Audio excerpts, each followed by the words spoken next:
우리는 지난주에 사도 요한에 대해서 말씀을 함께 나누었었습니다. 사도 요한은 굉장히 많은 어려움을 겪었고 그럼에도 불구하고 또 장수하면서 살았죠. 그런데 그렇게 많은 어려움들 가운데 장수하면서 살면서 어떻게 그렇게 한결같이 믿음을 지키면서 살아갈 수 있었을까? 그의 노년은 밤모섬에 유배당했고, 그리고 그곳에서 승리가 주제인, 예수 그리스도의 승리가 주제인 요한계시록의 말씀까지 기록하고 있는 모습들을 보면서 사도 요한 정말 대단하다, 어떻게 그럴 수 있었을까라는 것에 대해서 우리가 지난주에 함께 말씀을 나누었습니다. 여러분, 사도 요한이 그렇게 수많은 어려움을 겪었고 노년에 이르러서까지 예수 그리스도의 승리가 주제인 그 요한계시록을 기록할 수 있었던 이유는 그는 어떤 상황 가운데서도 예수 그리스도의 십자가 사역을 꼭 붙들고 있었기 때문에 그랬죠. 여러분, 우리도 힘들고 어려운 일들을 계속 겪으면서 이 세상을 살아가게 될 겁니다. 그런데 그 어려움들 가운데 저와 여러분들이 사도 요한처럼 예수 그리스도의 십자가 사건을 꼭 붙들고 있다면, 그것이 다른 사람들을 향한 사건이 아니라 예수 그리스도께서 나를 구원하기 위해서 이루신 사건이라는 것을 믿고 있다면, 우리도 사도 요한처럼 담대함으로 이 땅 가운데서 살아갈 수 있게 될 것입니다. 구원을 완벽하게 이루기 위한 예수님의 부활, 그리고 나를 영원한 천국 보좌 가운데서 함께 살 수 있도록 은혜 베푸시기 위한 예수 그리스도의 재림, 여러분, 이런 것들을 믿고 붙들고 있다면 우리가 아무리 힘든 상황 가운데 처해 있더라도 우리는 흔들리지 않을 거예요. 여러분, 이것뿐만이 아니라 사도 요한은 성령으로 충만했죠. 네, 성령으로 충만했어요. 여러분, 성령으로 충만하면 우리도 어떤 상황 가운데서든지 늘 기쁨을 유지할 수 있고 평안을 유지할 수 있습니다. 여러분, 예수 믿고 난 다음에 어려움이 나를 피해 갈 거라 생각하지 마십시오. 성경은 그렇게 말하지 않습니다. 예수 믿고 난 다음에도 똑같이 우리 가운데 어려움이 찾아올 것입니다. 그런데 다른 점은 무엇입니까? 성령 충만함으로 그 어렵고 힘든 상황 가운데서도 하나님의 기쁨과 평안을 유지할 수 있고, 하나님 주시는 지혜로 그 어려움들을 이겨나갈 수 있다. 여러분, 이것이 예수 믿는 사람들의 다른 점인 것이죠. 저와 여러분들이 성령 충만함으로 사도 요한처럼 어렵고 힘든 일들 다 이겨내고 매 순간마다 하나님의 백성답게 살아가게 되기를 주님의 이름으로 축원드립니다. 오늘은 예수님을 배반한 가룟 유다에 대해서 말씀을 나누면서 우리에게 주시는 교훈을 한번 찾아보려고 합니다. 여러분, 제가 TV를 좀 많이 봅니다. 낮에는 제가 해야 될 일 열심히 하고 저녁에 집에 들어가면 TV를 좀 많이 보는데, 제가 요즘에 즐겨보는 TV 프로그램 중에 한 연예인이, 이름 대면 여러분들도 다 알만한 연예인입니다. 여러분, 그런데 이 연예인이 살아가는 모습이 참 안타까웠어요. 돈을 굉장히 잘 법니다. 일이 많습니다. 그런데 끊임없이 돈을 벌고 버는 그의 모습, 굉장히 돈을 많이 벌긴 했지만 제대로 사용하지 못하는 그의 모습을 보면서 참 안타깝다는 생각이 들었습니다. 돈의 노예가 되어져 있구나라는 생각이 들었죠. 여러분, 제가 그냥 혼자 이렇게 생각하는 게 아니라 그 사람이 재테크하는 전문가에게 찾아가서 자신의 돈을 어떻게 더 굴려서 부풀릴 수 있을까 상담하는 게 TV 프로에 나왔었거든요. 여러분, 그런데 재테크 전문가가 그에게 묻습니다. 도대체 무슨 생각을 가지고 돈을 이렇게 벌고 있냐고. 근데 대답을 못해요. 돈을 이렇게 벌어서 뭐 하고 싶은 일이 있으세요? 근데 대답을 못한다고요. 왜 돈을 벌고 있는지 구체적으로 생각해 본 적이 없다는 거예요. 여러분, 이 연예인이 집이 여러 채가 있습니다. 건물이 있습니다. 땅이 굉장히 많습니다. 재테크 상담 그 전문가를 찾아가서 상담할 때 그가 가지고 있는 대략적인 재산이 얼마 정도인지 이렇게 나타났다고요. 여러분, 그 정도 있으면 자기가 이 세상에서 살아가는데 먹고 사는 거 충분한 거 아닙니까? 근데도 끊임없이 돈을 벌어야 된다, 모아야 된다는 생각을 가지고 악착같이 일하고 있는 그, 아끼면서 살아가는 그, 여러분, 그의 모습을 보면서 참 진짜 안타깝다는 생각이 들었다니까요. 여러분들에게 묻습니다. 여러분들은 무슨 생각을 가지고 돈을 벌고 있습니까? 여러분, 돈에 대해서 여러분들은 어떤 개념들을 가지고 있는 거죠? 여러분, 이 문제는 이 세상을 살아가는 모든 사람들에게 다 던져지는 질문이어야 하고 모든 사람 다 해당되는 문제인 것이죠. 여러분, 제자들은 이 문제로부터 자유로울 수 있었을까요? 아니요. 오늘 우리가 읽었던 본문 말씀이 제자들도 이 문제 가운데 자유롭지 않았다는 것을 분명히 보여주고 있죠. 가룟 유다가 왜 예수님을 배반하게 됩니까? 여러분, 다 돈과 관련된 문제 때문에 그런 것 아닌가요? 여러분, 이 세상을 살아가고 있는 저와 여러분들은 돈과 관련해서는 초월해서 사는 사람들입니까? 아니요, 그렇지 않죠. 저는 돈 굉장히 좋아합니다. 예? 저는 돈 굉장히 좋아하고, 예, 저희 가정의 경제를 꾸려가는 데 있어서, 교회를 운영해 가는 데 있어서 필요한 돈들이 있죠. 여러분들보다 훨씬 더 많이 교회에 관련된 그 경제적인 부분들을 가지고 고민하는 사람이 바로 저입니다. 자유로울 수 없잖아요. 그렇죠?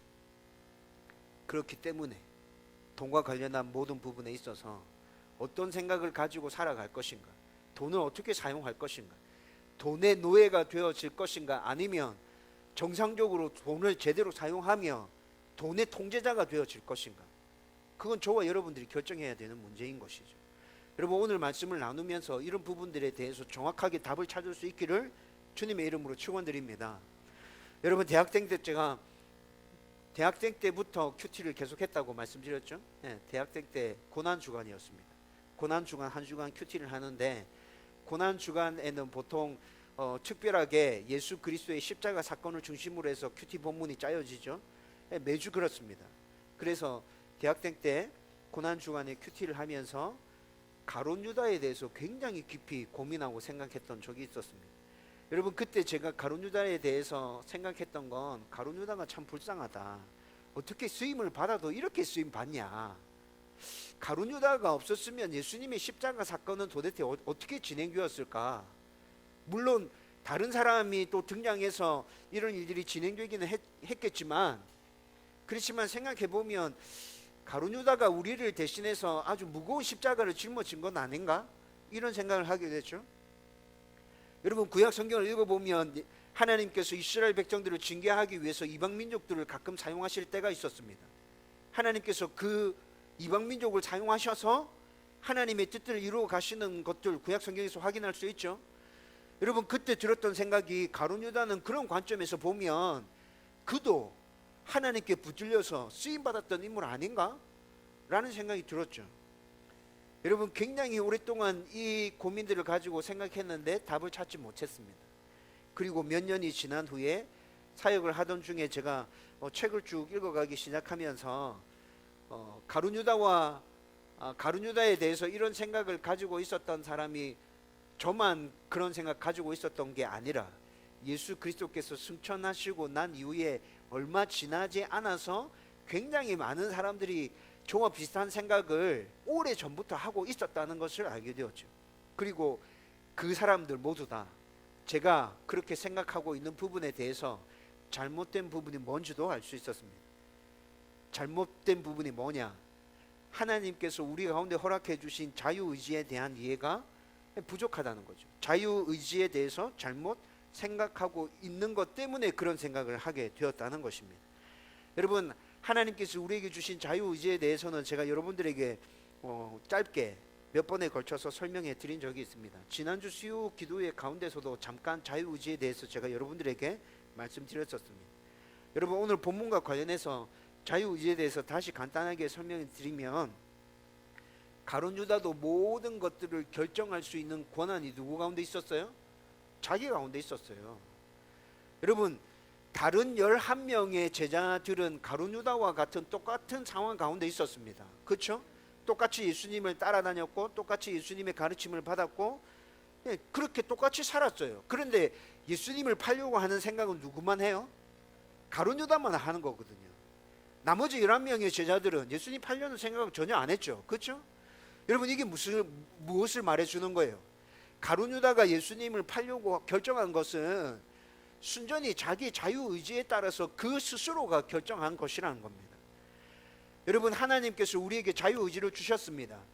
여러분, 이 자유의지를 가지고 하나님은 우리가 모든 것들을 스스로 결정해 갈 수 있도록 그렇게 이 세상을 창조해 주셨고 우리를 만들어 주셨죠. 여러분, 그러면 하나님의 통제와 하나님의 조정은 뭡니까? 이렇게 물어보고 싶은 성도들 있을 거예요. 여러분, 하나님께서 통제하시고 조정하시는 것도 맞습니다. 그런데 그 통제와 그 조정은 우리가 생각하는 것처럼 우리가 로봇이 되는 그런 것이 아니라, 성경에서는 그 하나님의 통제와 조종을 섭리란 말합니다. 여러분, 하나님께서는 모든 섭리들을 가지고, 쉽게 말하면 계획을 가지고 이 세상 만물을 운행해 가고 계십니다. 그렇죠?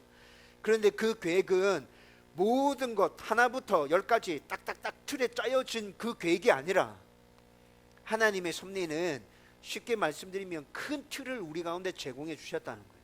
큰 틀. 이 안에서 너희들이 자유롭게 생각하고 결정해. 그러면 돼.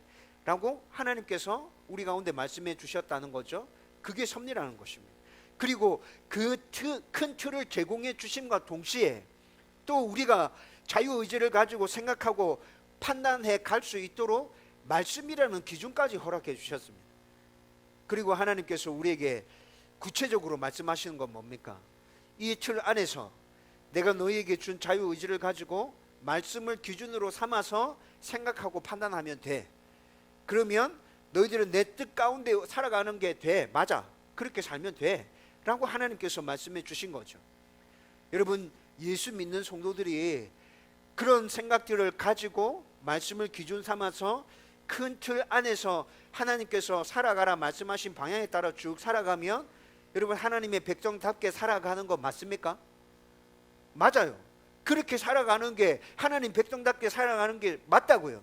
성경은 그것이 하나님 앞에 영광 올려드리는 삶이라고 말씀하고 있는 것이죠.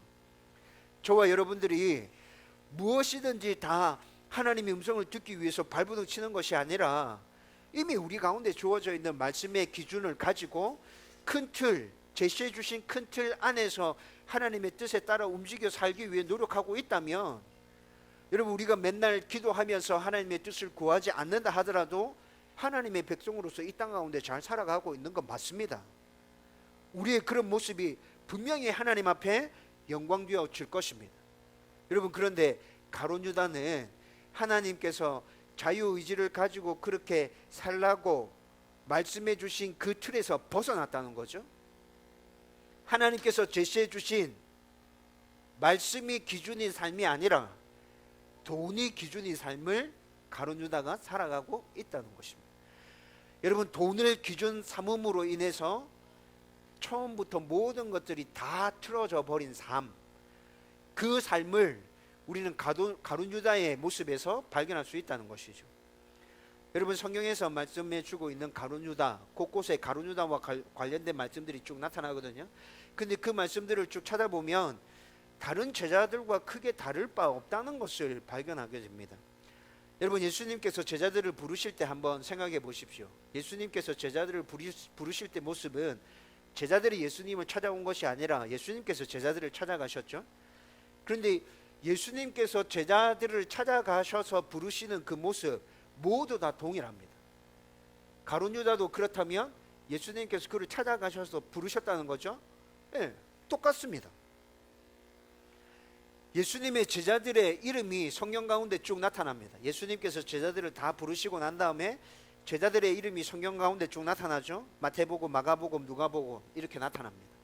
그런데 그때 제자들의 이름이 등장할 때 가룟 유다 이름만 쏙 빠졌어요? 아니요. 가룟 유다 이름도 똑같이 등장하고 있습니다. 적어도 제자들에 대한 복음서의 기록은 복음서가 시작될 그 시점에서부터 제자들을 차별하는 모습을 찾아볼 수 없다고요. 다 똑같이 대하고 있다고요. 여러분, 그렇게 제자들이 등장했던 그 모습이 말씀 가운데 잠깐 나타나고 난 이후에 제자들에 대한 이야기들은 거의 찾아볼 수 없습니다. 구체적으로 누가 이랬다 이런 기록은 찾아볼 수 없는 거죠. 조금씩 나타나거든요. 베드로와 야고보와 요한을 제외하고 난 다음에 나머지 제자들은 기록이 구체적으로 딱 등장하지 않아요. 아니, 그러면 목사님, 방금 목사님이 베드로와 야고보와 요한에 대한 기록들은 나타난다고 했는데 그게 차별 아닌가요? 이렇게 생각할 수 있죠. 여러분, 그런데 베드로와 야고보와 요한은 제자들 중에 대표격의 성격을 가지고 있었다는 걸 생각해 보면 이것도 쉽게 이해할 수 있는 부분이에요. 여러분, 한 조직이 형성되어지면, 공동체가 만들어지면 그 조직에 대표할 사람들이 세워지게 되죠. 네, 그게 흔히 우리는 임원들 이렇게 얘기하잖아요. 학급으로 치면 뭡니까? 반장, 부반장, 총무, 여러분 이 정도 되겠죠? 여러분 그런 사람들이 그 조직을 이끌어가면서 대표의 역할을 합니다. 그런데 이런 사람들이 일을 맡아서 하다 보니까 그 조직과 관련해서 이야기할 때 이 사람들의 이야기가 자연스럽게 많이 등장하는 거 맞겠습니까? 당연히 그렇게 되겠죠. 그렇죠? 그러니까 베드로와 야고보와 요한이 성경 가운데서 자주 이야기가 등장하는 건 그런 측면으로 생각해 보면 된다는 거죠. 그리고 나머지 제자들이 잘 등장하지 않는 것, 그것은 가룟 유다도 똑같다는 것입니다. 여러분 이런 모든 것들을 종합해 놓고 딱 생각해 보면 예수님께서 가룟 유다에 대해서 차별하셨다 안 하셨다? 안 하셨다. 똑같다. 가룟 유다 모든 제자들과 함께 똑같이 지냈고 똑같은 대우를 받았고 예수님께서 똑같이 그를 아끼셨다는 거죠. 여러분 이런 모습들은 마가복음 3장 14절에서 15절, 누가복음 9장 1절에서 6절 말씀 쭉 읽어보면 그대로 나타납니다. 예수님이 가르치는 모든 현장에 제자들이 다 같이 다니잖아. 예수님이 기적을 베푸시는 모든 현장에 제자들이 다 함께 하고 있죠. 예수님께서 제자들을 둘씩 짝지어서 내어 보낼 때 가룟 유다도 같이 나갔단 말입니다. 예수님의 제자들이 어려움을 당할 때 가룟 유다도 똑같이 어려움을 당했다는 것입니다. 이렇게 모든 일들을 제자들과 똑같이 다 겪었다는 것이죠. 그리고 특별히 오늘 우리가 읽었던 요한복음 13장 29절 말씀에 보면 가룟 유다의 독특한 부분이 하나 등장하는데 그 독특한 부분이 뭐냐면 돈꾀를 맡은 자라는 것입니다. 여러분 보통 조직 안에서 재정을 담당하는 사람은 어떤 사람이죠? 굉장히 꼼꼼하고 일을 제대로 깔끔하게 잘 처리하는 사람, 리더가 신뢰할 만한 사람, 맞습니까? 맞죠? 그렇죠? 네. 보통 한 공동체 안에서 재정을 담당한다고 할 때는 주로 다 그런 사람들입니다. 여러분 이것으로 볼 때 가룟 유다는 성격이 좀 꼼꼼했고 삶에 굉장히 밝았다. 여러분 추측이 되죠? 그렇죠? 그리고 또 예수님께서 그를 신뢰하고 있었구나. 물론 예수님께서 다른 제자들도 다 신뢰하고 있었지만 돈과 관련된 부분에서 그를 좀 신뢰하고 있었구나 라는 것도 추측해 볼 수 있죠. 여러분 이렇게 가룟 유다에 대해서 쭉 다 살펴보고 난 다음에 외적으로 드러난 그의 모습 가지고 생각해 보면 도대체 뭐 때문에 이 가룟 유다가 예수님을 배반하게 됐지? 제자들과 다 똑같이 그렇게 생활했고 그렇게 대우받았고 그리고 더군다나 돈깨까지 맡으면서 사람들에게 신뢰받고 있다는 것이 그렇게 다 이렇게 부각된 그런 인물이 왜 나중에 예수님을 배반하고 예수님을 팔아넘겼을까? 도대체 이유가 뭐지? 여러분 이런 생각이 들지 않나요? 여러분 그런데 가룟 유다와 관련해서 성경 곳곳에 조금씩 말씀이 등장하는 것들 다 찾아서 주의 깊게 말씀들을 다시 살펴보면 가룟 유다 가운데서 독특하게 발견되는 것이 하나 있다는 말입니다. 그게 뭐죠? 설교 서론에서부터 제가 지금까지 쭉 말씀드렸던 것처럼 가룟 유다는 그의 생각과 판단의 기준이 어디에 있었다고요? 돈에 있었다고. 여러분 하나님께서 예수님께서 제자들을 데리고 다니면서 계속 말씀하신 건 하나님의 말씀에 따라 생각하고 판단해라 라는 것들에 대해서 계속 말씀해 주신 거잖아요. 근데 가룟 유다는 자기의 생각의 근거, 판단의 근거가 돈에 있었다는 것을 그와 관련된 말씀을 주의 깊게 살펴보면 계속 확인할 수 있게 됩니다. 여러분 제자들의 이름이 처음 등장하는 마태복음 10장 4절 말씀 보면 가룟 유다에 대해서 이렇게 소개합니다. 가나안인 시몬 및 가룟 유다 곧 예수를 판 자라. 마가복음 3장 19절에서는 이렇게 얘기합니다. 또 가룟 유다니 이는 예수를 판 자더라. 누가복음 6장 16절에서는 또 이렇게 얘기합니다. 예수를 파는 자 될 가룟 유다라. 여러분 지금 제자들의 이름이 쭉 다 등장할 때 가룟 유다에 대해서만 이렇게 소개하고 있다는 거예요. 요한복음 6장 71절 말씀에 보면 가룟 유다에 대해서 조금 더 구체적으로 설명해 주는 말씀이 등장하는데 여러분 이 상황이 어떤 상황이냐면 예수님께서 자신을 나는 생명의 떡이다 라고 선포하셨습니다. 사람들이 그 말이 뭔지 잘 몰랐어요. 제자들도 몰랐어요. 그래서 한참 다 설명해 줬는데 제자들이 따로 예수님과 모여 있을 때 예수님 도대체 그 말이 뭐죠? 나는 생명의 떡이다. 그 말 이해 못하겠어요. 이렇게 다시 질문합니다. 예수님께서 자기가 생명의 떡 되심을 제자들에게 다시 다 풀어서 설명하죠. 그리고 난 다음에 이 설명이 있고 난 이후부터 사람들이 예수님에게서 떠나가요. 저 사람 좀 이상하다. 지를 생명의 떡이라 한다. 도대체 무슨 생각하고 있는지 모르겠어. 약간 이상한 사람 같아. 그러면서 사람들이 막 떠나가거든요. 그러면서 예수님께서 제자들 중에도 자신을 배반하고 떠나갈 사람이 있을 것이라 말씀하면서 71절에 이렇게 얘기합니다. 이 말씀은 가롯 시몬의 아들 유다를 가리키심이라. 그는 12 중에 하나로 예수님을 팔자러라. 여러분, 가룟 유다와 관련해서 성경이 나타날 때마다 전부 다 판다라는 돈과 관련된 용어를 가지고 가룟 유다를 다 설명하고 있죠. 요한복음 12장 6절에서는 더 구체적으로 나타납니다. 12장 6절, 그는 도둑이라 돈깨를 맞고 거기 넣는 것을 훔쳐가니라. 여러분, 이 모습들 보면 가룟 유다는 돈을 굉장히 중요하게 생각하고 있구나 라는 걸 단번에 확인할 수 있게 되는 것 아닙니까? 여러분, 이렇게 돈을 생각과 판단의 기준으로 삼은 가룟 유다는 예수님에 대한 자기의 생각이 틀렸다는 것을 확인하고 난 다음에 예수님을 팔아치워야겠다 생각한 것입니다. 여러분, 아마 가룟 유다가 처음 예수님을 따르기 시작할 때 그가 예수님에 대해서 가지고 있었던 생각은 우리가 사도 야고보 말씀을 함께 나눴죠. 야고보가 가지고 있었던 생각과 크게 다르지 않을 거예요. 야고보가 어떤 생각을 가지고 있었습니까? 처음 예수님을 따르면서 예수님이 이스라엘 나라의 왕이 되겠구나. 언젠가 저분이 이 나라의 왕이 될 거야. 그러면 내가 저분을 따라다니면 저분이 왕이 될 때 나도 높은 자리 하나 차지할 수 있을 거야. 권력의 중심부에 들어갈 수 있을 거야. 명예와 부와 권력을 누리면서 떵떵거리면서 살게 될 거야. 야고보가 가지고 있었던 생각이죠. 여러분, 가룟 유다도 이런 생각을 가지고 예수님을 지금 따르고 있는 거죠. 그런데 3년 동안 예수님 따라다녔습니다. 예수님 기적 베푸시는 거 다 봤습니다. 놀라웠습니다. 저분이 진짜 이스라엘 나라의 왕이 되실 분이 맞구나 확신이 들었죠. 그런데 3년이 지나는 동안에 기적을 보면 그런 생각이 들었는데 그분이 가르치시는 모습과 삶에서 살아가는 모습을 보면 전혀 그렇지 않은 거예요. 도대체 뭐지? 저분이 베푸시는 기적을 보면 진짜 대단한데 근데 가르치는 거랑 살아가는 모습 보면 전혀 아니란 말이야. 그리고 3년이 지난 어느 시점부터 예루살렘을 향해서 올라가시면서 자기는 죽는다고 계속 얘기해요. 나는 죽으러 간다. 죽고 난 다음에 내가 다시 살아날 거다.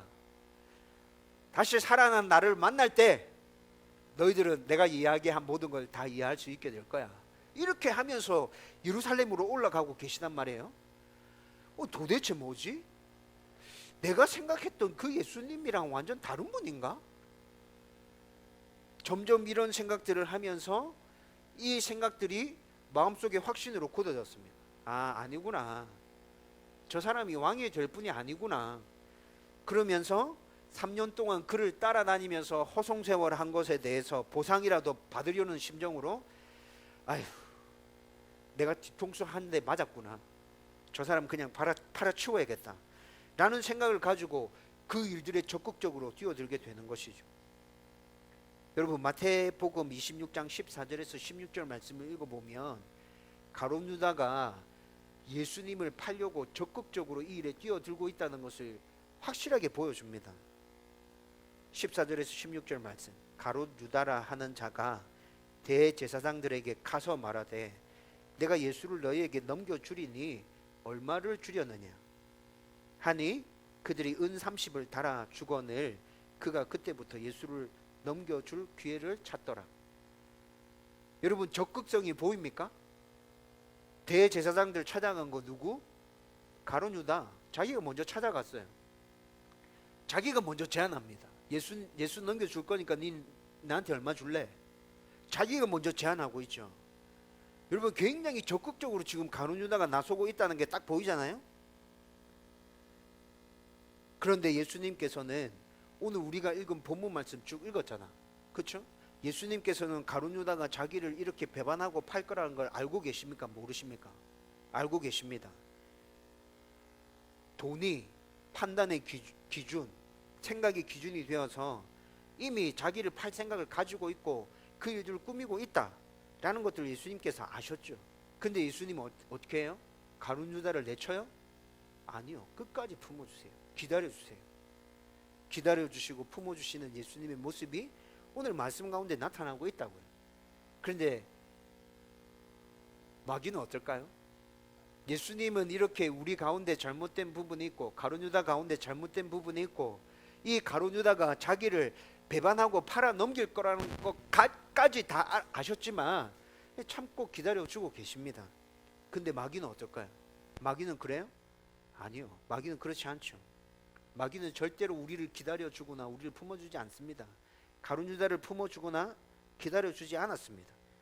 마귀는 항상 우리의 약한 부분, 잘못하고 있는 부분으로 달려듭니다. 지금도 우리의 모습 중에 약하거나 잘못된 부분이 뭐가 있는지 마귀는 우는 사자같이 집중해서 우리를 살펴보고 있을 겁니다. 그래서 베드로전서 5장 8절 말씀에 근신하라 깨어라 너희 대적 마귀가 우는 사자같이 다니며 삼킬 자를 찾나니라고 말씀하고 있습니다. 정신 차리지 않으면 마귀에게 다 먹힌다고 경고하고 있는 것이죠. 잘못된 기준을 붙들고 예수님에게서 멀어져 있는 가룟 유다도 마귀가 우는 사자같이 달려들어서 그를 그냥 집어삼켜 버리고 있는 거예요. 그래서 누가복음 22장 3절, 요한복음 13장 2절, 그리고 오늘 우리가 읽었던 본문 말씀 가운데 이미 가룟 유다의 생각 안에 마귀가 침투해서 예수를 팔려는 생각을 넣었더라고 말씀하고 있습니다. 가룟 유다는 지금 예수님과 함께 있습니다. 예수님과 떨어져서 생활하는 게 아니죠. 예수님의 가르침을 직접 다 들었습니다. 예수님의 기적도 보았습니다. 그분이 살아가시는 삶의 모습도 보았습니다. 가르치는 내용이랑 삶의 모습이 다르지 않구나. 여러분, 이런 모든 것들을 다 보고 다 경험하고 지금 현재 예수님과 함께 하고 있음에도 불구하고 그의 판단의 기준이 잘못되어져 있었기 때문에 마귀가 틈을 타는 것을 막아내지 못했다고. 디모데전서 6장 10절 이렇게 얘기하죠. 돈을 사랑함이 일만 악의 뿌리가 되나니. 돈을 사랑함이 일만 악의 뿌리가 되나니. 가룟 유다의 모습이 이 말씀을 그대로 증명해서 딱 우리 가운데 보여주고 있지 않습니까? 여러분, 그런데 우리는 지금 그 어느 때보다도 돈이 중요하게 여겨지는 시대를 살아가고 있습니다. 이런 시대를 살아가는 우리에게 있어서 가룟 유다의 모습은 과거의 화려한 신앙 이력도 지금 교회 생활을 열심히 하는 것도 말씀을 붙들고 깨어있지 않으면 아무 소용없다는 것을 분명하게 우리 가운데 보여주고 있는 것이죠. 그래서 제가 처음 설교를 시작할 때 서론으로 여러분에게 돈은 어떤 의미인지 물었던 것입니다. 여기서 우리는 돈이 나에게 어떤 의미인지 분명히 하기 위해서 성경적인 기준에서 헌금에 대해서 한번 생각해 봐야 합니다. 여러분, 제가 다음 교회를 개척하고 난 다음에 3년이 지났죠. 여러분, 제가 일부러 헌금을 주제로 설교했던 적 한 번도 없습니다. 제가 설교했던 모든 설교들이 홈페이지에 올라가 있습니다. 여러분들 찾아보시면 헌금을 주제로 설교했던 설교를 찾아볼 수 없을 거예요. 여러분, 그렇다고 해서 요즘 성도들이 깊이 한다고 하는 회개, 헌금, 헌신 이런 주제들을 일부러 피하고 여러분들이 듣기 좋은 설교만 하려고 한 것도 아닙니다. 여러분, 필요하다면, 가르쳐야 된다면, 온전한 말씀을 선포해야 된다면 저는 헌금이든지 회개든지 헌신이든지 언제든지 하나님의 말씀을 말씀대로 선포할 것입니다. 여러분, 그런데 오늘 우린 지금 가룟 유다를 통해서 생각의 기준, 판단의 기준이 돈이 되면 안 된다는 것을 살펴보고 있는 중이잖아요. 여러분, 이 시점에서 우리는 헌금을 왜 하는 것인지, 헌금에 담겨 있는 의미가 무엇인지, 어떤 자세로 헌금해야 하는 것인지 저와 여러분들이 함께 생각해야 된다고. 여러분들이 헌금에 대해서 올바른 생각을 가지고 그렇게 헌금하고 있다면 우리는 돈의 통제자로, 돈을 제대로 사용하는 사람으로, 온전한 하나님의 백성으로 이 땅 가운데서 살아갈 수 있을 것입니다. 여러분, 모든 헌금은 만물의 주인이, 나의 주인이 하나님이심을 고백하는 신앙 고백입니다. 그리고 모든 헌금은 내가 그 하나님께 순종하겠습니다 라고 표현하는 신앙 고백입니다. 여러분, 헌금 종류가 많은데 모든 헌금의 기본은 그것이다 생각해야 합니다. 나의 주인 하나님, 내가 그분께 온전히 순종하겠습니다. 여러분, 이런 생각들을 가지고 여러분들이 헌금하셔야 된다는 거죠. 그리고 이런 생각들을 가지고 헌금의 종류 하나하나 먼저 살펴보면, 먼저 11조는 어떤 의미를 담고 있습니까? 여러분, 11조는 제가 말씀드렸던 헌금의 가장 기본적인 개념이 11조의 가운데 딱 드러납니다. 내 주인이 하나님입니다. 내가 가지고 있는 모든 것들의 주인이 하나님입니다. 지금 내가 소유하고 누리고 있는 모든 것들이 하나님께서 나에게 허락해 주신 것이다 라는 믿음의 고백으로 드리는 헌금이 11조라는 것입니다. 여러분, 물질과 관련해서 11조 드리는 것에 대해서 많은 사람들이 그거 구약 개념이라고 얘기합니다. 여러분, 성경적으로 따져보면 11조 구약 개념 맞습니다. 구약에서 11조에 대해서 얘기하거든요. 10분의 1, 네 수입의 10분의 1을 떼서 하나님께 드려라. 구약에서 말씀하고 있고 신약에서는 그런 말씀 찾아볼 수 없습니다. 그래서 그거 구약적인 개념이기 때문에 11조 안 해도 됩니다, 이렇게 얘기하는 사람들 굉장히 많습니다. 여러분, 그런데 그렇게 말하는 분에게 저는 이렇게 말씀드리고 싶습니다. 11조는 구약의 개념이 맞는데, 그러면 우리는 지금 신약을 살아가고 있기 때문에 그럼 신약의 개념대로 헌금을 해야 되잖아요. 신약의 개념은 우리의 모든 것들이 다 하나님의 것이라고 말씀하고 있습니다. 우리의 모든 것이 다 하나님의 것. 여러분, 그러면 구약의 개념으로 11조를 안 하겠다 말씀하는 사람이면, 말하는 사람이면 신약의 개념에 따라서 어떻게 해야 되는 것입니까? 자기가 가지고 있는 모든 것들을 다 하나님 앞에 드려야 된다고. 여러분, 그래야 논리적으로 맞는 이야기이지 않습니까? 자기가 좋은 것만 받아들이고 안 좋은 거는 또 안 받아들여. 여러분, 그래서 제가 여러분들에게 이렇게 말씀드리고 싶습니다. 11조 구약의 개념이라고 말하지 마십시오. 저는 지금 제가 가지고 있는 모든 것들 하나님 앞에 다 내어드리면, 솔직하게 말씀드리면 삶과 관련해서 좀 걱정되고 염려되는 부분들이 너무 많습니다. 그래서 저는 그냥 구약의 개념에 따라서 10분의 1 정확하게 떼어서 하나님 앞에 드리겠다. 그리고 그 헌금 안에 내가 가진 모든 것들의 주인이 하나님이시며 나의 주인이 하나님이시다 라는 고백을 분명하게 선포해서 하나님께 올려드리겠다. 여러분, 저는 그런 생각들을 가지고 있어요. 감사 헌금은 어떤 거죠? 감사 헌금은 하나님과의 동행, 모든 삶 가운데 하나님과 동행하고 있고 하나님 나를 지켜주시고 보호해 주시고 있다라는 고백으로 그 모든 것들에 대한 감사로 하나님 앞에 드리는 예물이 감사 헌금이라는 것입니다.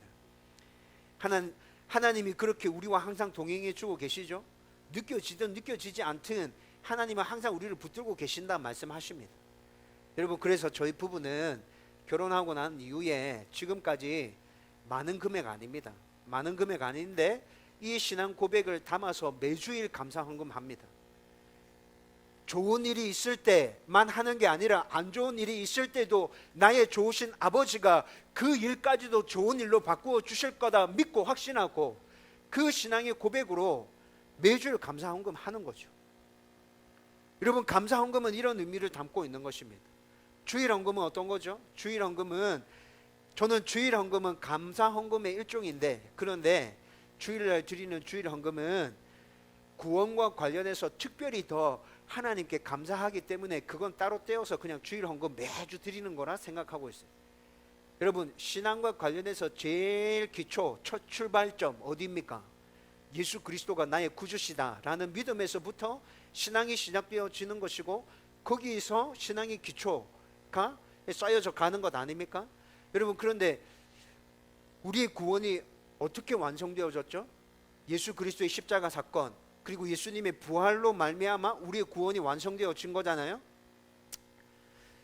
우리의 부활, 아니 예수님의 부활이 언제 일어난 일입니까? 요일로 치면 언제 일어난 일입니까? 주일날 새벽에. 매주 7일에 한 번씩 우리가 주일날 예배 드리는 이유는 뭐죠? 예수님의 부활을 기념하기 위해서, 우리의 구원이 완벽하게 이루어진 그날을 절대 잊어버리면 안 되는 날이기에, 너무 고맙고 감사한 날이기에, 여러분, 그래서 7일에 한 번씩 우리는 이렇게 모여서 예배 드리는 거예요. 예배 드리면서 하나님의 사랑과 예수 그리스도의 구속하심을 가슴속에 다시 새기면서 예배 드리는 것이죠.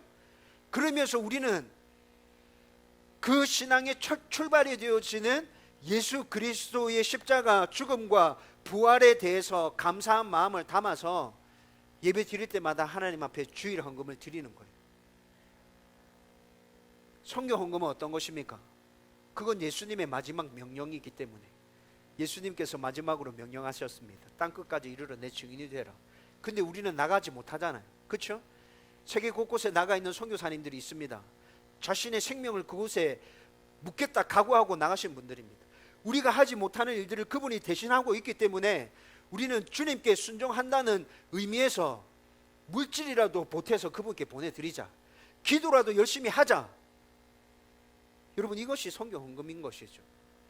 여러분, 이렇게 아주 간략하게 우리가 하는 헌금에 담긴 기본적인 의미와 각 헌금에 담긴 의미들, 헌금할 때 어떤 신앙 고백을 가지고 헌금해야 되는지 말씀드렸습니다. 그런데 여기서 강조해서 다시 여러분들에게 말씀드리고 싶은 것이 있습니다. 여러분, 헌금은 액수가 중요한 것이 아니라 여러분들의 마음, 신앙 고백이 담겨져 있어야 합니다. 여러분, 이것은 두 렙돈을 헌금한 여인을 통해서 예수님께서 친히 말씀하신 것입니다. 그리고 마음을 다해서 각자의 상황에 맞게 최고의 것을 드리라고도 주님께서는 말씀하고 있습니다. 여러분, 그런데 제가 생각할 때 여러분들 가운데 제가 방금 헌금의 의미가 어떤 건지 간단하게 설명해 드렸죠. 여러분들 헌금을 드릴 때 이 마음을 담아서 그 헌금을 드리고 있다면 액수에 상관없이 하나님께서 여러분들의 헌금을 기쁘시게 받으셨을 것입니다. 여러분들의 헌금 안에 그 마음이 포함되어 있다면 액수에 상관없이 하나님께서는 앞으로도 계속 여러분들의 그 마음을 받으실 것입니다. 그리고 여러분들 마음 가운데 이렇게 진실된 마음이 있다면 여러분들의 형편이 괜찮아졌을 때 하나님 앞에 더 많이 드릴 수 있게 될 것입니다. 제가 믿고 확신하고 있는 바입니다. 여러분, 그래서 제가 여러분들에게 말씀드리는 겁니다. 액수가 중요한 것이 아니라고, 마음이 중요한 것이라고. 여러분, 우리 성도들 중에 온전한 11조 드리지 못하는 성도들 알고 있습니다. 매주 감사 헌금을 드리지 못하는 성도들 많다는 거 알고 있습니다. 주일 헌금 하지 못하고 선교 헌금 하지 못하는 성도들 있다는 거 알고 있습니다. 여러분, 제가 이렇게 얘기해서 부담스럽습니까? 목사님 갑자기 저 얘기 왜 하시는 거야? 우리한테 부담 주려고 그러나? 헌금 많이 하라고 그러나? 여러분, 이렇게 들리신다면 여러분들의 생각과 판단의 기준이 돈에 있는 분들입니다. 제 말의 의미를 이해하고 계십니까? 여러분들 가운데 그런 분당함이 느껴진다면 여러분들의 생각과 판단의 기준이 돈에 있는 분들입니다. 제가 그런 부담감을 가지라고 여러분들에게 이 말씀 드리고 있는 것 아닙니다. 저는 여러분들 한 분 한 분이 주님 앞에서 온전한 하나님의 백성 되기를 원합니다. 여러분들이 드리는 그 예물 안에 여러분들의 진심이 담겨져 있기를 간절히 바라고 소원하고 있습니다. 여러분, 저한테 미안해하지 마십시오. 저한테 미안해하지 마십시오. 온전하게 드리고 있지 못하다면 하나님께 죄송한 마음을 가지십시오. 그리고 하나님께 기도하십시오. 하나님, 온전하게 드리고 싶어요. 더 많이 드리고 싶어요. 제 마음을 담은 예물을 주 앞에 올려드리고 싶습니다. 하나님, 그런 날 속히 오도록 은혜를 주십시오. 여러분, 이 마음이 하나님 앞에 올려드려지게 될 것입니다. 우리의 그 마음을 하나님께서 기쁘시게 받게 될 것입니다. 저와 여러분들 가운데 이 마음 가지고, 여러분, 우리가 생각하고 판단하는 모든 기준이 말씀에 근거한 것이 되도록, 다른 사람들처럼 돈에 휘둘리지 않도록 저와 여러분들이 그런 생각들을 가지고 신앙생활 열심히 해갈 수 있었으면 좋겠습니다. 여러분들의 마음을 잘 들여다보십시오. 혹시 내가 돈에, 재물에 기준을 두고 헌금에 대한 부분도 그래서 내가 이렇게 부담스러워하고 미안해하고 있는 건 아닌가? 여러분, 우리 교회 운영이 걱정되십니까? 여러분, 그렇게 말하는 성도들 저 진짜 많이 만났거든요. 제가 그분들에게 딱 부러지게 말한 건 아닙니다. 근데 제 안에 늘 그런 분들 이야기를 들으면서 했던 말이 있습니다. 우리 교회 주인 하나님이십니다. 당신이 염려하고 걱정할 거 아니에요. 그건 하나님께서 걱정할 거지. 그냥 당신은 당신이 할 수 있는 범위 안에서 마음을 담은 헌금을 하시면 됩니다. 제가 구체적으로 말씀드리진 않았지만 제 마음 가운데 늘 이 얘기를 하고 싶었어요. 여러분, 제 삶이 어떻게 될 건지 걱정하지 마십시오. 그건 하나님의 걱정입니다. 우리 교회가 어떻게 세워갈 것인지 걱정하지 마십시오. 그건 하나님의 걱정입니다. 제가 여러분들에게 진심을 다해서 부탁드리는 건 작은 것이라도 헌금의 의미를 제대로 알고 여러분들의 신앙 고백으로 하나님 앞에 예물을 올려드리라는 것입니다. 그리고 또 덧붙여서 오늘 우리가 가룟자들을 통해서 살펴보고 있는 건 내 생각과 판단의 기준은 돈이 아니야. 사람들은 다 그렇게 살아가고 있는데 나는 절대 그렇게 살지 않아. 내 생각과 판단의 기준은 오직 하나님의 말씀. 저와 여러분들이 이렇게 살아간다면 먹고 사는데 필요한 모든 것들 하나님께서 다 채워주실 것입니다. 이 은혜 누리면서 살아갈 수 있기를 주님의 이름으로 축원드립니다. 여러분, 오늘 아이들과 함께 예배 드리는 날인데 제가 평상시와 똑같이 설교 시간 다 썼네요. 죄송합니다. 결론은 하지 않겠습니다. 결론 조금 남았는데 결론은 이미 여러분들이 오늘 설교를 들으면서 스스로 다 찾아냈을 것이라 생각합니다. 여러분, 우리의 진실된 마음을 하나님 앞에 올려드렸으면 좋겠습니다.